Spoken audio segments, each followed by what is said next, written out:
प्रकृति संपूर्ण संगीत है और जीवन महज एक नृत्य। नमस्कार, मैं वंदना भार्गव आपका अपने इस संगीत वंदना यूट्यूब चैनल में स्वागत करती हूँ। मेरे इस वीडियो का विषय नृत्य में मुद्राओं का महत्व। दोस्तों, वीडियो शुरू करने से पहले आपसे अनुरोध है, यदि आपने मेरा चैनल अभी तक सब्सक्राइब नहीं किया है तो जल्दी से सब्सक्राइब करें और इसे दूसरों को भी शेयर करें जो कथक सीख रहे हैं या कथक विषय की परीक्षा दे रहे हैं या कथक के बारे में जानना चाहते हैं, ताकि यह उन तक पहुंच सके। आइए अब हम वीडियो की तरफ चलते हैं। नृत्य में मुद्राओं का महत्व। आपको सभी प्रकार की मुद्राओं के बारे में मैं पिछले वीडियोस में बता चुकी हूँ। अब मैं नृत्य में मुद्राओं का महत्व के बारे में बताऊंगी।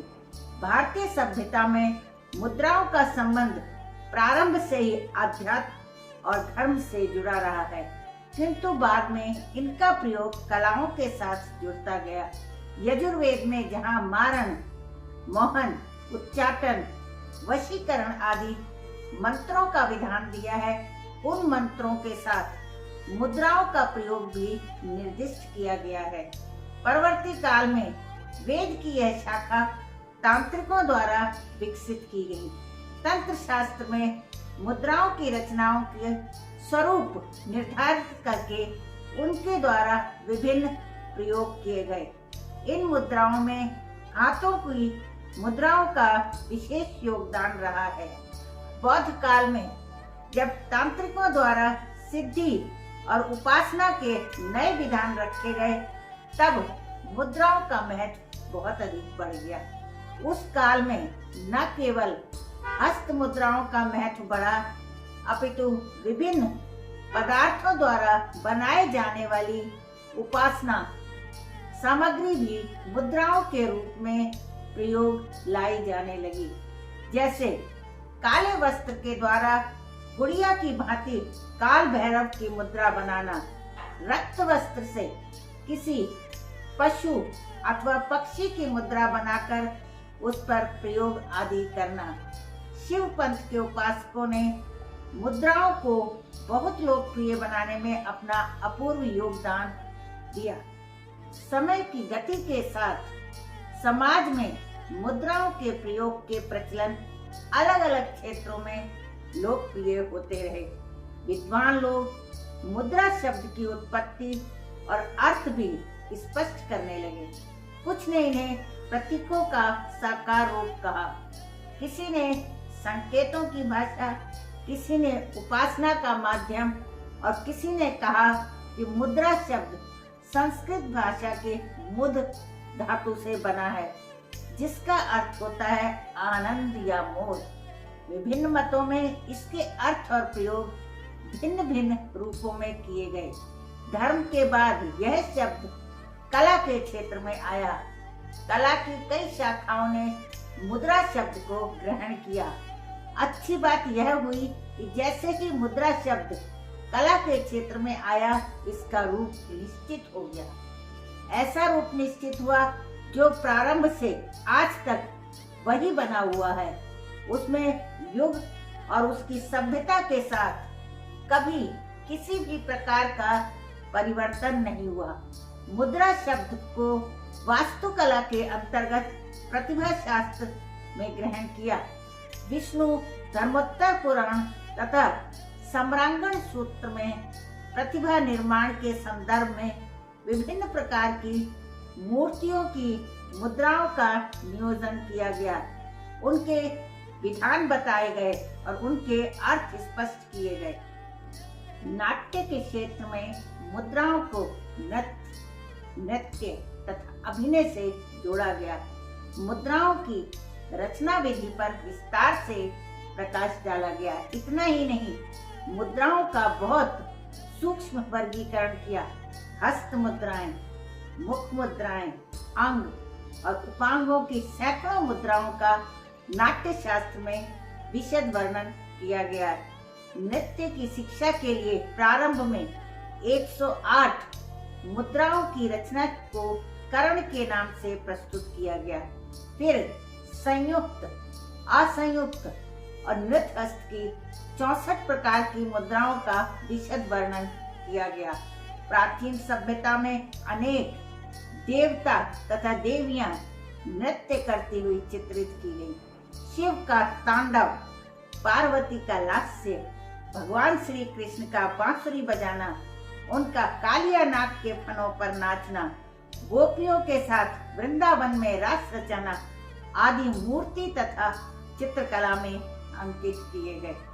हस्त, मुख तथा आंगिक मुद्राएं भारतीय नृत्यों में भाव अभिव्यक्ति के प्रमुख एवं शक्तिशाली साधन है। उनकी रचना एवं प्रयोग भारतीय नृत्य में एक अपूर्व सांकेतिक भाषा की सृष्टि करते हैं और उनके रूढ़िगत अर्थ और उनके लक्षणों का दर्शकों को आभास कराते हैं। मुद्राओं के माध्यम से बिना शब्द के कथानक का पर्याप्त प्रसंगों का प्रदर्शन नृत्य द्वारा किया जा सकता है।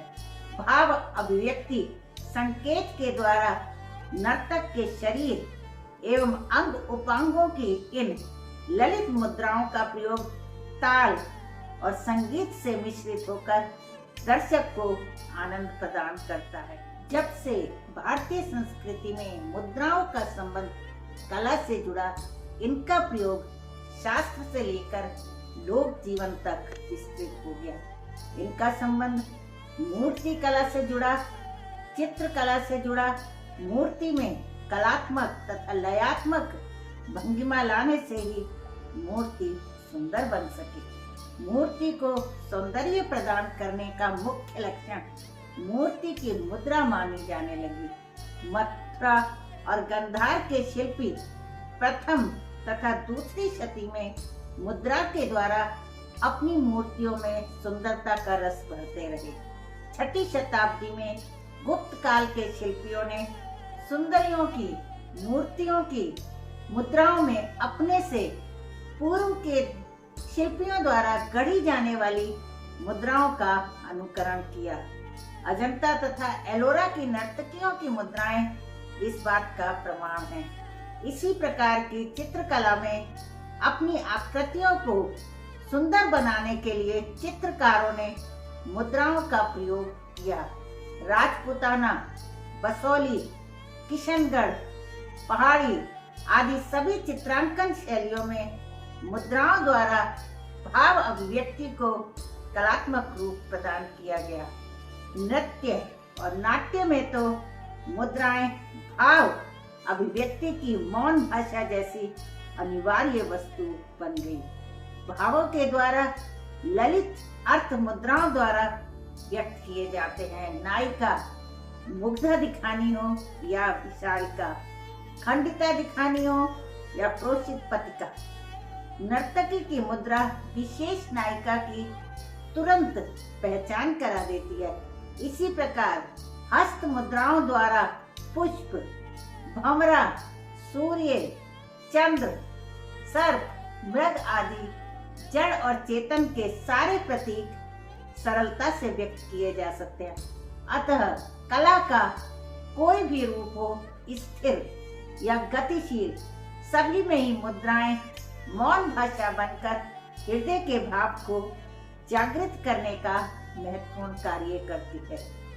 अब मैं अपने शब्दों को यहीं समाप्त करती हूँ। दोस्तों, यदि आपको नृत्य के बारे में जानकारी चाहिए तो मैंने अपनी पुस्तकों का लिंक डिस्क्रिप्शन में दिया हुआ है। आपको पुस्तक लेनी हो तो दिए गए नंबर पर मुझसे संपर्क कर सकते हैं। आपके कमेंट का मुझे इंतजार रहेगा।